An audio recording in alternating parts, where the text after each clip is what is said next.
Hai guys, selamat datang lagi dengan kami Republik Rupiah. Seperti biasa hari Sabtu kita ada sesi Q&A. Dan seperti biasa saya Dede ditemani oleh Bro David di sini ya. Kita ada 6 pertanyaan dari Instagram. Dan ya buat teman-teman yang udah tanya di Instagram, thank you. Semoga ini bisa mengedukasi teman-teman semua di sana. Tapi sebelum kita lanjut ke Q&A, kita mau ada update nih mengenai MetaFuel. Kira-kira gimana Bro David tentang MetaFuel? Oke, banyak dari kalian pasti udah nungguin kan ya ada update apalah, dan kami usahakan untuk setiap Q&A untuk setiap hari Sabtu itu kalian dapat sedikit demi sedikit update tentang MetaFuel. Jadi kalian lebih tahu jelas gitu kan ini tentang proyeknya tentang apa dan gimana. Oke, update yang pertama kita berikan hari ini itu jadi kalian perlu tahu untuk MetaFuel sendiri, jadi nanti kita akan menggunakan model token ganda. Oke, jadi artinya tidak hanya ada satu token yang kita ngomongin di dalam MetaFuel ini. Yang pertama, kalau kita ngomongin tentang tokennya MetaFuel itu sendiri, yang namanya MetaFuel itu sebenarnya malah akan menjadi stable coins. Jadi ini akan menjadi koin yang stabil gitu ya. Betul. Jadi koin yang stabil, harganya nggak naik turun, nggak mengikuti volatilitas pasar. Jadi harganya nanti akan di backing oleh beberapa aset-aset dunia nyata. Jadi ini sekeranjang kumpulan aset-aset dunia nyata, entah itu bisa berupa emas, entah itu bisa berupa real estate, entah itu bisa berupa mata uang fiat, atau entah bisa berupa aset dalam bentuk digital juga seperti NFT dan yang lain-lainnya juga. Jadi kita masih melakukan finalisasi, saat ini kita sedang dalam proses untuk menulis white papernya, dan termasuk salah satu finalisasinya itu nanti kita akan tentukan backingan dari stablecoins itu sendiri, biar nanti kita tahu nilainya yang pasti itu dipatok untuk aset yang mana gitu kan. Tapi kurang lebih itu yang bisa kalian tahu. Untuk token yang bernama MetaFuel sendiri adalah stablecoins, jadi tidak akan naik turun harganya gitu kan. Lalu kalau misalkan kita ngomongin tentang platformnya MetaFuel sendiri gitu kan, jadi nanti di platformnya MetaFuel sendiri misalkan ada aplikasi-aplikasi seperti peminjaman atau DeFi, nanti kalian bisa ambil bentuk pinjaman tersebut dalam MetaFuel ini sendiri yang merupakan stablecoins dari ekosistem kita. Jadi seperti namanya MetaFuel gitu kan, ini yang kita jadikan stablecoins karena ya seperti namanya lah, fuel gitu kan, untuk memberi tenaga meta, yang mana dunia digital metaverse gitu kan. Jadi MetaFuel sendiri yang akan memberi tenaga bagi dunia metaverse yang akan kita hubungkan ke aset-aset dunia nyata. Jadi itu yang pertama, dimana kalian bisa meminjam uang melawan berdasarkan setoran deposit yang kalian berikan. Terus juga ada beberapa bentuk aplikasi lainnya lagi yang akan sedang kita kerjakan juga. Terus model token ganda yang satunya lagi, ini yang satunya lagi tokennya itu yang tokennya akan naik turun harganya. Inilah token yang akan kita airdrop nanti ke anggota-anggota. Ya, setiap bulannya ya? Iya, setiap bulannya kepada para anggota Republik Rupiah yang ada di Discord. Dan nanti ini akan menjadi kegunaan untuk governance atau tata kelola dan juga untuk staking. Jadi kalau misalkan kita ngomongin tentang token ini, misalkan kalian mau staking untuk menerima imbalan reward gitu kan, atau kalian mau memiliki hak suara untuk voting gitu kan, tata kelola dalam ekosistem MetaFuel, token inilah yang akan kalian pegang. Ini akan menjadi token yang menjadi kuncinya desentralisasi dari MetaFuel DAO itu sendiri. Kalau kalian udah nonton episode kami tentang DAO, pasti paham deh DAO itu apa, organisasi otonom desentral. Jadi intinya nanti bukan hanya Republik Rupiah yang memegang kontrol penuh kendali atas ekosistem MetaFuel. Semua dari antara kalian, entah yang mendapatkan airdrop atau entah yang nanti akan membeli sendiri tokennya saat penjualan, itulah yang pemegang token governance ini, dan yang akan memiliki kontrol dan memiliki hak suara untuk bisa menentukan masa depan ekosistemnya seperti apa. Jadi ini yang akan menjadi kunci dari desentralisasi kita. Tidak hanya RR yang akan mengontrol semuanya, kalian para komunitas kami yang memegang token ini memiliki hak yang sama. Jadi kurang lebih gitu yang bisa kita bagikan tentang MetaFuel hari ini. Ada 2 token untuk bisa kalian pelajari lebih lanjut lah tentang MetaFuel itu apa. Dan minggu depan pasti akan kami berikan lebih lanjut lagi informasinya juga. Wih, keren sekali. Thank you Bro David untuk update-nya mengenai MetaFuel. Pasti ini sesuatu yang sangat menarik, dan pasti kami yakin lah teman-teman di sana kalian udah pada nungguin info tentang MetaFuel ya. Jadi stay tune aja guys di semua sosial media kami, di RR atau di MetaFuel, supaya kalian nggak ketinggalan berita-berita selanjutnya. Oh, bentar, ada satu lagi lupa. Kita sama lagi nyelesain website sama white papernya juga. Jadi nggak lama lagi nanti kalian bisa lihat websitenya sama white papernya untuk apa. Jadi jangan khawatir, pasti sebelum token yang meluncur, informasi fundamental lengkap itu bisa kalian lihat dan kalian pelajari untuk melakukan riset mandiri. Jadi itu yang akan muncul nanti segera. Oke, dan pastinya akan kami update semuanya di Discord. Iya. Oke, jadi sabar aja ya. Kita tunggu aja di sana. Oke, kalau gitu tanpa basa-basi, Bro David, kita langsung ke Q&A-nya.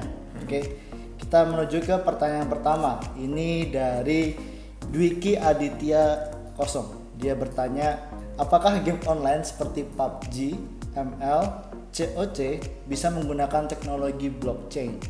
Kalau bisa, apakah mereka perlu membuat token atau koin baru atau dapat memakai yang sudah ada?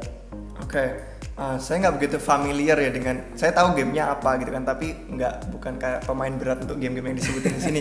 Tapi kalau misalkan kita ngomongin game secara umum gitu kan, game secara umum tuh bukan hanya bisa menggunakan teknologi, tapi kayak bukan hanya bisa menggunakan blockchain, tapi juga seperti nggak terelakkan gitu loh, pasti akan terjadi gitu kan. Cuman masalah waktu aja. Kenapa? Soalnya kalau kalian sudah nonton video kami hari Senin lalu kalau nggak salah tentang gaming itu masa depan ekosistem industri gaming, itu kami percaya bahwa aset-aset kepemilikan yang ada di dalam game itu seutuhnya bisa menjadi potensinya para pengguna itu sendiri. Jadi gamers gitu kan, mereka berjam-jam mainan, mereka di depan komputer atau makan di depan HP gitu kan. Banyak sekali platform dan perangkat yang mereka pakai untuk mainan games dan berjam-jam mereka habiskan. Tapi sayangnya dengan sistem game yang sekarang itu perusahaan-perusahaan yang bikin game itu yang punya haknya, punya lisensinya gitu kan. Kita sebagai pengguna, kita sebagai gamers itu cuman kayak dipinjamin aja, dikasih izin selama kita mainan game itu kita bisa pakai item-item yang ada di dalam sana. Tapi sebenarnya kita bukan pemilik itemnya.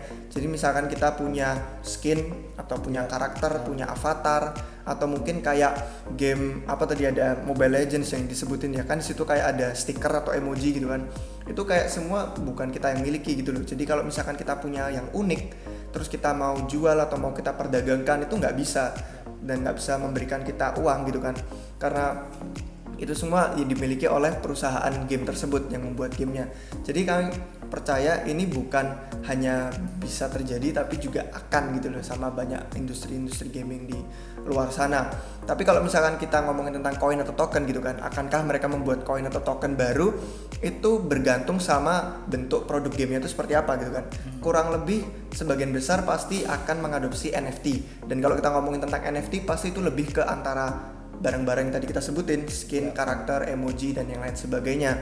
Tapi kalau misalkan koin atau currency, mungkin lebih ke arah mata uang yang mereka punya di game gitu ya. Misalkan kayak Fortnite, itu kan gamenya ada mata uang V-Bucks gitu kan, namanya V-Bucks. Nah itu jadi kayak currency-nya mereka, dan kemungkinan kalau mereka memang mau untuk menjadikan itu seperti kripto atau token atau koin, bisa juga. Tapi yang menurut kami lebih pentingnya itu asetnya, itu barang di dalam gamenya itu yang kemungkinan besar lebih duluan diadopsi untuk menjadi NFT gitu kan, daripada menciptakan koin atau token seperti kripto gitu kan. Jadi kurang lebih itu sih kalau misalkan kita ngomongin tentang gaming. Ada beberapa rumor juga dari beberapa perusahaan game, ada beberapa dari mereka tuh kayak ngeriset gitu kan. Mereka ngelihat kayak kemungkinan untuk mengadopsi teknologi blockchain ke dalam game. Dan biasanya kejadiannya itu pasti kan perusahaan maklum lah kalau mereka mau cari untung gitu kan. Karena memang ya salah satu tujuannya ya bisnis, namanya bisnis gitu, pasti untuk untung gitu kan. Nah, kemungkinan besar mereka bakal mengadopsi teknologi blockchain waktu mereka udah tahu caranya. Kalau misalkan nanti mereka adopsi blockchain itu mereka tetap untung itu gimana gitu kan. Soalnya kan nanti aset-aset kepemilikan bakal jadi pengguna, bakal jadi punya gamers. Nah mereka pasti perlu cari cara untuk tetap untung meskipun teknologi blockchain diadopsi. Mungkin bisa dengan royalti misalkan gitu kan. Jadi kayak mereka yang bikin skin, kita yang punya, tapi misalkan kita jualan, misalkan aku jual skin apa ke kamu terus kamu beli, mereka sebagai pemiliknya dapat royalti berapa persen gitu kan. Jadi ada cara-cara lah pasti mereka perlu mikirkan untuk tetap dapat profit sebagai bisnis. Mungkin setelah mereka ngerti caranya gimana dan mereka paham untuk integrasi game tradisional ke blockchain, mungkin saat itu baru bisa kita lihat terjadi lebih luas lagi di industri gaming gitu kira-kira. Jadi ya cuma masalah waktu aja ya bisa terjadi. Oke, kita lanjut aja ke pertanyaan kedua. Ini dari Ade Wirawan 652. Dia bertanya, Min, tolong berikan edukasi yang menjaga psikologi waktu market merah biar kita nggak panik. Oke, market merah biar nggak panik. Ada beberapa poin yang perlu kita perhatikan gitu kan dalam hal psikologi pasar. Yang pertama itu kalian harus punya aturan. Kalian harus punya aturan. Kenapa? Ini karena masing-masing situasi finansial kita berbeda-beda gitu kan. Kita ada yang untuk jangka pendek memang butuh sesuatu dalam beberapa bulan ke depan, kayak perlu ngelunasin hutang atau perlu membayar sesuatu cicilan, atau mungkin kita perlu bayar hal-hal lain lah pokoknya dalam jangka pendek. Sama perbandingannya kalau untuk jangka panjang gitu kan, misalkan 5 tahun lagi aku mau ini, 10 tahun lagi aku mau ini. Jadi kan situasi finansial orang beda-beda masing-masing. Nah itulah kenapa kalian perlu punya aturan pribadi gitu kan. Kalian nggak bisa hanya mengikuti aturan-aturan yang orang lain pakai, karena yang orang lain pakai itu pasti karena untuk tujuan mereka masing-masing gitu kan. Entah ada yang untuk 10 tahun ke depan, entah ada yang untuk passive income selama tiap bulan, dan banyak sekali macam-macamnya dari kripto yang bisa kalian manfaatkan. Itulah kenapa perlu punya aturan. Itu yang pertama. Kayak misalkan olahraga aja lah ya. Kayak olahraga itu kan pasti ada planningnya gitu kan. Saya nggak ngerti olahraga sih, saya bukan orang olahraga, tapi kayak sepak bola, basket gitu kan pasti ada kayak rencana gitu kan ya, strategi. Betul. Nah itu perlu gitu kan, sebelum mereka itu masuk ke lapangan gitu kan, pasti ada hal yang perlu mereka perhatikan gitu kan. Ada yang perlu diperhatikan, ada yang perlu dihindari gitu kan. Nah itulah yang perlu kalian cari tahu. Kalian tuh ke kripto untuk apa? Jangka waktunya seperti apa, kalian ingin keluarin apa. Nah kalau sudah punya plan, misalkan pasarnya lagi naik, lagi bull run, kalian kan pasti gampang untuk ngikutin plannya, karena ijo-ijo pasti semua orang seneng gitu kan. Nah profit. Iya, profit, cuan, ambil TP gitu kan. Tinggal tarik dananya. Tapi yang perlu diterapkan disiplinnya itu waktu pasarnya turun, kalian tetap harus stick sama plan kalian, sama aturan yang sudah kalian pakai. Jangan sampai terpengaruh dengan kondisi pasar. Kalau sudah punya plan dari awal dan kalian disiplin untuk ngikutin rencana yang kalian bikin itu, maka kalian nggak peduli mau pasarnya lagi naik atau turun gitu kan. Kalau kalian memang paham pergerakan pasar, kalian tahu yang kalian mau pengen dapetin tuh goalnya apa, tujuannya apa, maka itu satu hal yang penting perlu kalian siapkan dulu. Terus yang kedua itu, kalau misalkan harganya turun ya, merah, terus kalian terlalu panik sampai kalian perlu jual. Waduh, kalau nggak dijual nanti uangnya nggak bisa dipakai buat beli makan, atau nggak bisa buat beli keperluan dasar sehari-hari gitu kan. Minus lah. Iya, minus. Terus itu artinya kalian terlalu banyak investasi uang ke dalam kripto. Kalian terlalu banyak menginvestasikan uang ke dalam kripto, dan itu nggak bagus. Itu risikonya tidak bagus. Jadi kalau kalian sampai panik melihat merah, waduh saya perlu jual, perlu tarik duitnya soalnya perlu buat ini itu. Artinya kalian nggak pakai uang dingin gitu kan. Artinya kalian nggak pakai uang yang seharusnya kalian relakan gitu loh. Kami sering bagikan kan di channel Republik Rupiah, hanya investasikan jumlah yang kalian mampu untuk relakan gitu kan. Jangan terlalu berlebihan sampai tabungan hidup semua masukin kripto. Terus pinjam orang, pinjam teman, pinjam keluarga, semua masukin ke kripto. Terus kalian dapat gaji langsung 100% semua masukin ke kripto. Nah itu yang nggak bagus, itu yang bikin kalian panik waktu harganya merah turun. Kalau kalian pakai uang dingin, uang yang nggak bakal kepake untuk jangka waktu lama, misalkan naik turun, kalian tetap bisa memenuhi kebutuhan sehari-hari. Mau beli makan, mau beli apa tiap hari itu juga nggak khawatir, naik, turun gitu kan, karena uangnya memang nggak kepake gitu kan. Jadi itu nggak bikin kalian panik. Nah itulah kenapa poin keduanya itu, jangan terlalu berlebihan masuk ke kripto gitu kan. Jangan terlalu mendalam sampai semua duit kalian masuk di sana. Itu bisa membantu nanti kalian jadi nggak panikan lagi gitu kan. Terus ada lagi itu kalian perlu menganalisis risiko versus reward. Itu poin ketiga. Kalian harus tahu risikonya itu apa dan hadiah cuannya itu apa gitu kan. Kalau misalkan kalian nontonin video kami gitu kan, banyak sekali ngomongin tentang kayak Bitcoin, Ethereum sebagai fondasi fundamental terbaik untuk portofolio. Itu bukan karena mahal atau bukan karena hal-hal yang lainnya gitu kan. Itu karena memang mereka yang sudah terbukti selama bertahun-tahun belakangan ini sebagai salah satu aset yang pasti selalu menyentuh level-level tertinggi baru tiap masa bull run dan bull market berikutnya gitu kan. Sementara banyak ratusan ribuan proyek lain yang kemarin yang bertahun-tahun lalu itu ada, terus hype, terus penuh sensasi, udah pada banyak yang berguguran, banyak yang mati, atau banyak malah sampai peringkatnya turun bawah banget sampai market capnya kecil. Bitcoin dan Ethereum itu yang salah satunya perlu kalian perhatikan. Dan kalau kalian mau lihat lebih lanjut lagi koin-koin yang lainnya yang berfundamental baik, kalian bisa nontonin banyak banget di channel Republik Rupiah kami gitu kan. Kami sering ngomongin tentang ini. Terus ada video khusus juga tentang cara membangun portofolio gitu kan. Jadi kalian harus tahu rewardnya apa, risikonya apa. udah jelas kalau altcoin yang market capnya lebih kecil pasti rewardnya lebih besar lah, bisa 10 kali lipat atau malah 20 kali lipat atau malah lebih gitu kan, karena market capnya kecil, orang pakai duit lebih sedikit bisa naik berapa puluh persen.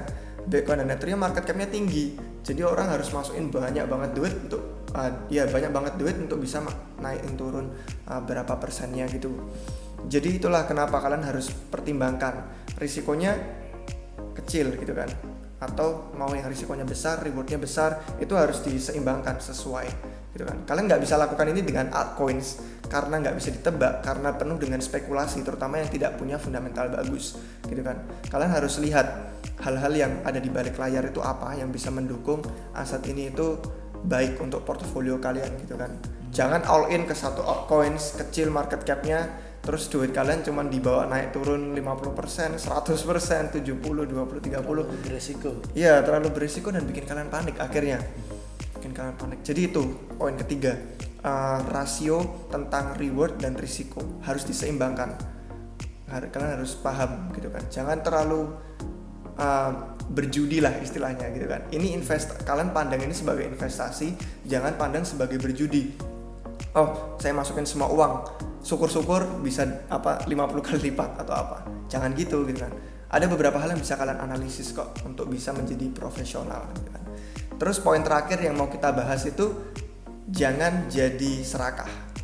Kalian harus kelola tuh keserakahan kalian. Gampang banget kalau kalian ngeliat pasar, terus kalian punya sedikit uang di kripto, terus kalian tahu nih lagi bull market, lagi bull run, terus kalian mau masukin leverage gede banget masuk ke pasar berjangka futures untuk berpuluh-puluh kali lipat itu karena kalian percaya gitu kan, wah ini bakal naik, terus saya cuma punya dikit, gimana kalau saya tambahin lagi, saya ngambil utang gitu kan untuk melipat gandakan untung cuan itu. Nah, keserakahan itu yang malah membawa kalian pada risiko berlebihan itu kan. Akhirnya kalian malah berusaha, mungkin ya kalian udah punya koin bagus kayak Ethereum atau apa, terus kalian jual untuk masuk ke futures produk altcoins yang market capnya lebih rendah, cuman biar ngejar 100 kali lipatnya aja gitu kan. Akhirnya keserakahan kalian itu yang pengen jadi kaya cepet, pengen berpuluh-puluh kali lipat hanya dalam waktu singkat, itulah yang akan memakan kalian pada risiko-risiko berlebihan yang akhirnya bikin kalian panik, rugi, loss gitu kan.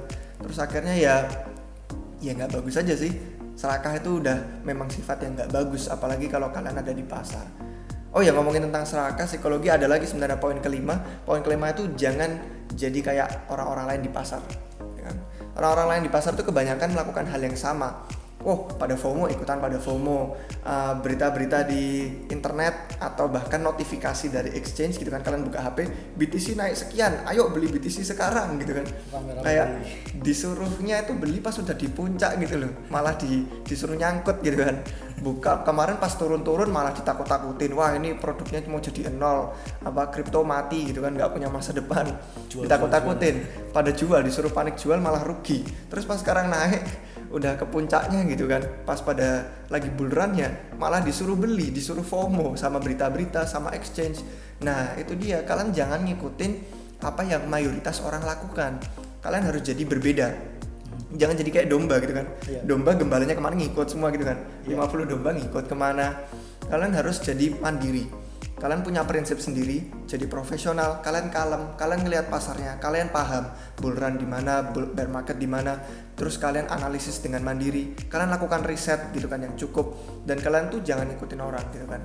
Apalagi ngikutin orang-orang yang menjanjikan, oh ini saatnya gitu kan, ini saatnya masuk, memberi sinyal gitu loh. Kadang sinyal-sinyal juga banyak yang nggak bener gitu loh, kadang hanya untuk memanipulasi pasar. Jadi itu poin yang lainnya. Jadi kalau kita rangkum cukup banyak tadi ya, ada 5 poin ya. 5 poin. Yang pertama, kalian punya aturan, kayak olahraga, punya rencana. Yang kedua itu kalian jangan berlebihan di dalam kripto, gitu kan, jangan all in. Terus yang ketiga tadi apa ya? Yang ketiga itu risiko sama rewardnya harus diseimbangkan. Terus yang keempat, kelola keserakahan kalian gitu kan, jangan jadi serakah. Terus yang kelima, jangan FOMO, profesional, kalem, dan lakukan riset analisis mandiri lah, jangan ngikutin orang-orang gitu kan. Oke, gitu sih, cukup panjang ya, tapi ya itulah psikologi pasar. Cukup penting sebenarnya kalau bahas tentang psikologi pasar ya, karena ya banyak sekali teman-teman yang salah paham mengenai dunia kripto ini. Iya benar. Jadi seperti yang apa ya, mungkin singkatnya yang seperti sering kita sebutin di video apa, setiap harinya lakuin riset kalian secara mandiri itu penting banget sebelum mulai terjun investasi ke proyek apapun. Iya. Intinya itu sih. Benar. Oke, thank you Bro David. Kita lanjut ke pertanyaan ketiga. Ini cukup marak, lagi ngetren ya zaman sekarang ya. Ini dari Token Need. Namanya aja udah token nih. Pengen nanya Bang tentang NFT dan plagiarism. Bagaimana caranya NFT menangani masalah itu? Oke, jadi kan NFT kita ngomongin gitu kan, NFT kepemilikan aset yang tercatat di blockchain. Kita tahu blockchain itu dalam bentuknya secara bawaan itu immutable, kalau bahasa Inggris artinya tidak bisa diubah. Jadi kayak korupsi data segala macam dan manipulasi itu bisa diatasi dengan teknologi blockchain, dan harapannya melalui NFT itu aset-aset dan barang-barang yang ada di dunia nyata itu bisa masuk ke blockchain, bisa dicatat siapa pemilik aslinya, entah itu seni, musik, gambar, atau real estate, atau produk-produk lain lah, pokoknya barang-barang yang ada di dunia nyata. Harapannya dengan menjadi NFT gitu kan, dicatat di dalam blockchain, itu jadi rekornya, catatannya tidak bisa diubah. Original artis atau pemilik aslinya itu tercatat secara permanen dan secara transparan juga. Jadi dilihat orang siapa aja bisa. Jadi kalian mau buka Explorer blockchain itu kelihatan. Kalian lihat marketplace NFT itu kelihatan pemilik aslinya siapa gitu kan. Itulah yang yang diberikan oleh teknologi blockchain untuk NFT. Nah, jadi kalau kita ngomongin soal plagiarism gitu kan, kadang orang ngomong, "Wah, NFT ini gambarnya bagus-bagus gitu kan. Yang punya itu cuman modalnya besar-besar, harus ngeluarin dana besar gitu kan, sampai bahkan ribuan dolar, puluhan juta, ratusan juta, bahkan ada yang sampai miliaran rupiah gitu kan harganya. Terus kenapa kok kita nggak tinggal klik kanan aja, terus nge-save, kita download ke komputer? Kan udah jadi NFT kita gitu kan, udah jadi gambar kita. Kenapa kok orang-orang mau nge-spend banyak uang gitu kan, mahal-mahal untuk beli NFT ini? Kita tinggal ngeklik download, udah kita bisa pasang di profil gitu kan.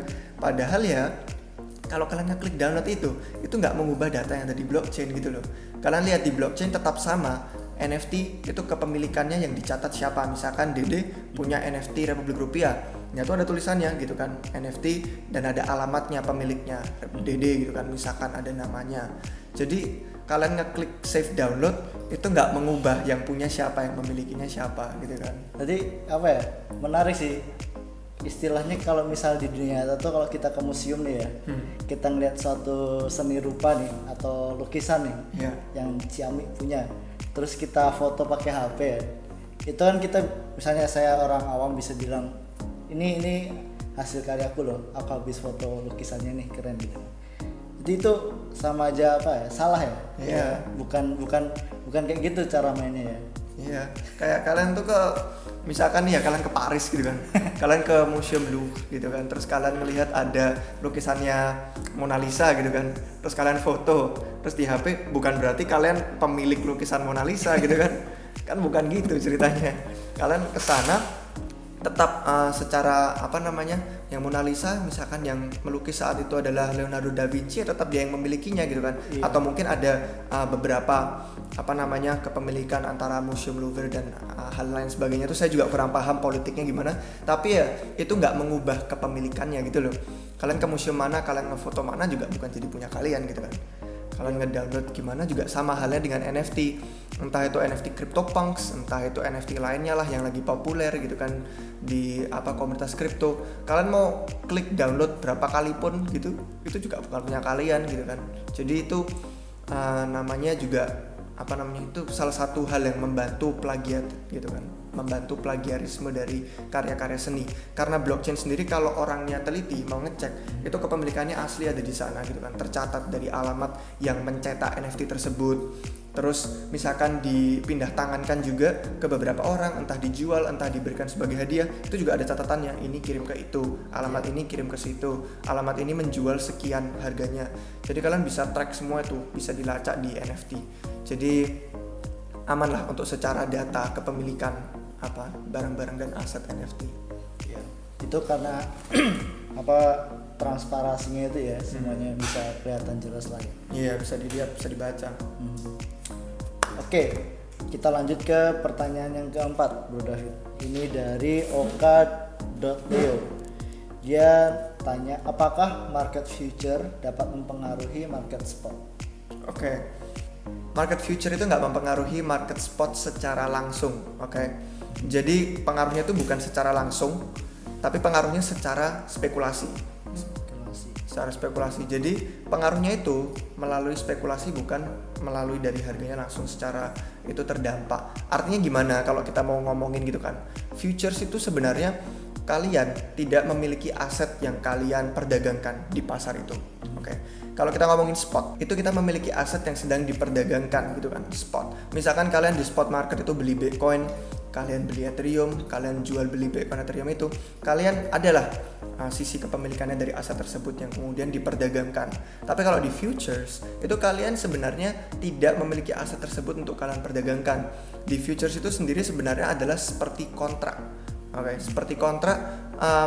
Kontrak yang isinya ya spekulasi sih. Apakah orang tertentu yang masuk ke pasar futures itu percaya bahwa harganya akan naik, atau apakah dia punya spekulasi bahwa harganya akan turun gitu kan. Jadi kalau kita mau lihat hubungannya futures dengan spot, itu melalui spekulasi ini, oke? Jadi kalau orang-orang masuk ke pasar futures, itu terutama dengan pasar exchange yang punya daftar kontraknya, yang punya daftar orang-orang yang bertransaksi di sana, mereka jadi bisa lihat nih, mereka bisa ngelihat sentimen pasar, oke?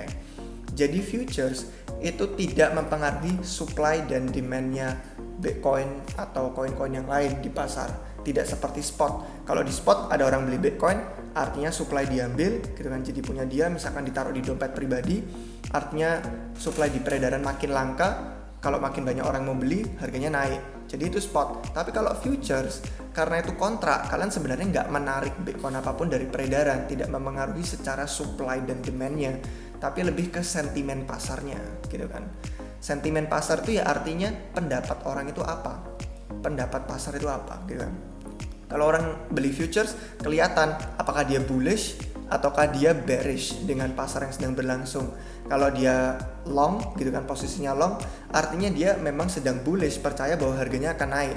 Kalau dia ngambil posisi short, artinya dia percaya bahwa pasarnya sedang dalam kondisi bearish, karena dia percaya berspekulasi bahwa harganya akan turun. Jadi itu pengaruhnya ada di spekulasi dan sentimen pasar, melihat orang tuh mikirnya kayak apa, terus akhirnya dari sana mereka mulai mengambil beberapa keputusan. Dan terutama exchange yang punya data order booknya gitu kan, data kontraknya siapa aja, mereka jadi bisa ngelihat nih mayoritas tuh orang bullish atau bearish. Artinya jadi ada kesempatan untuk manipulasi pasar dan lain sebagainya.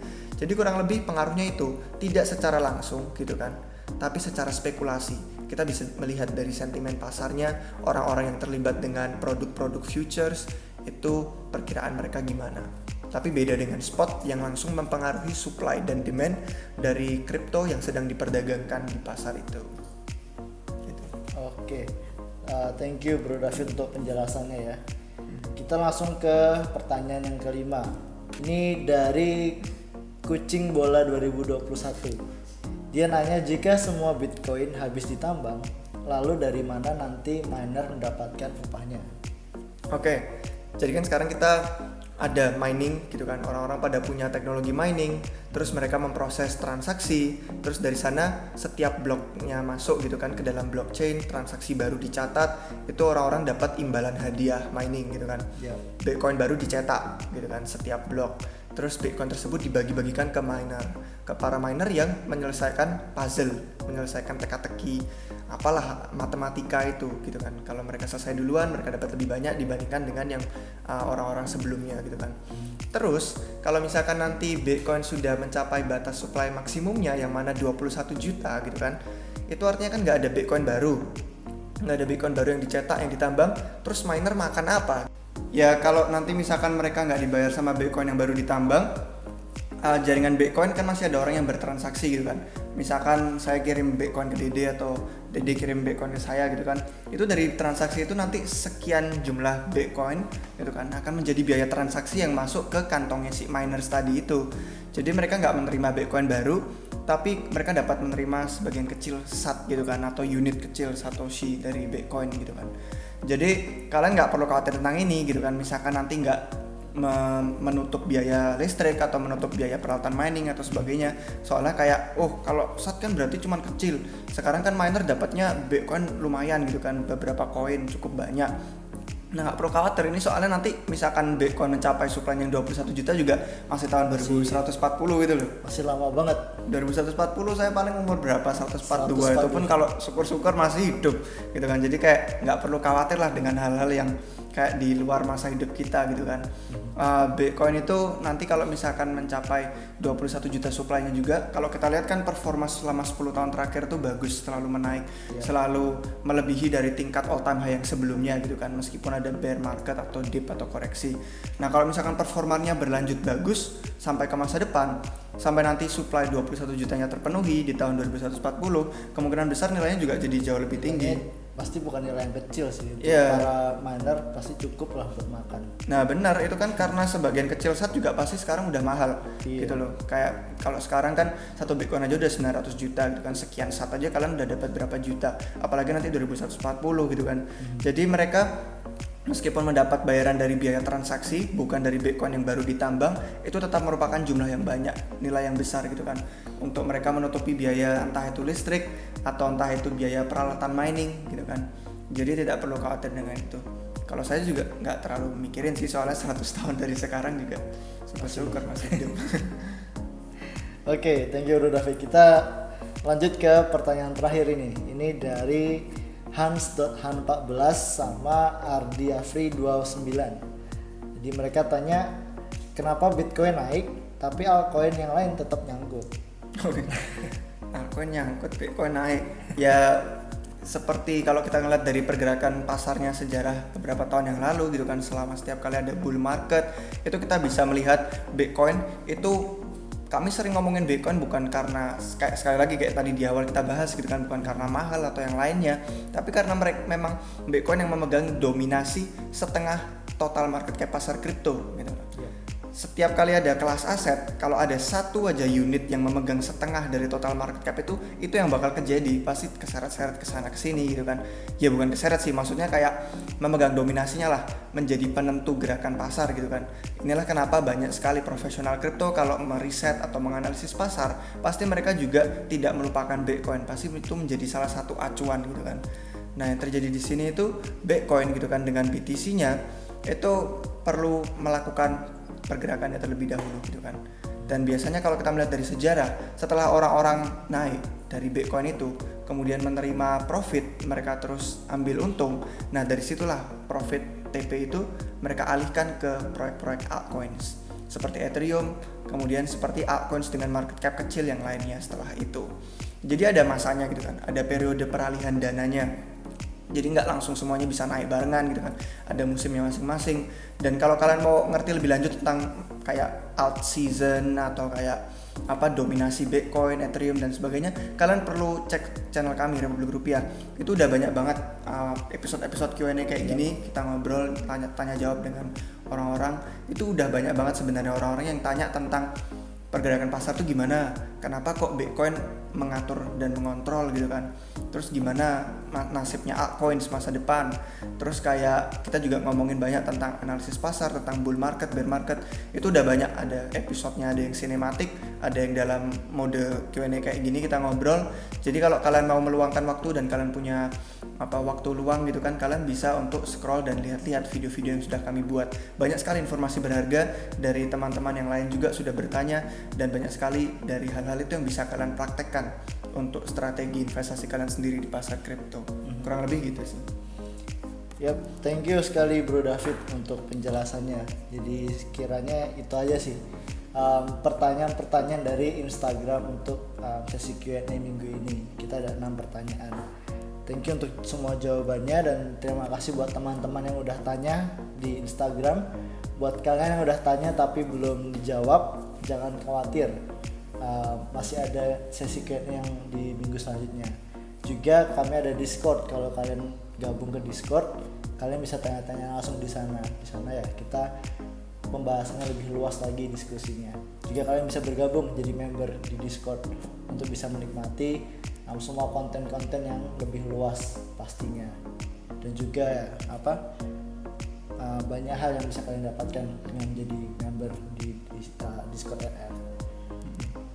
Semua linknya akan ada disediakan di deskripsi di bawah. Jadi kalau kalian mau gabung media sosial, Discord, semuanya bisa tinggal kalian klik, langsung kalian lihat di deskripsi. Jadi terima kasih udah nonton sampai akhir. Sampai jumpa di waktu yang berikutnya. Cheers.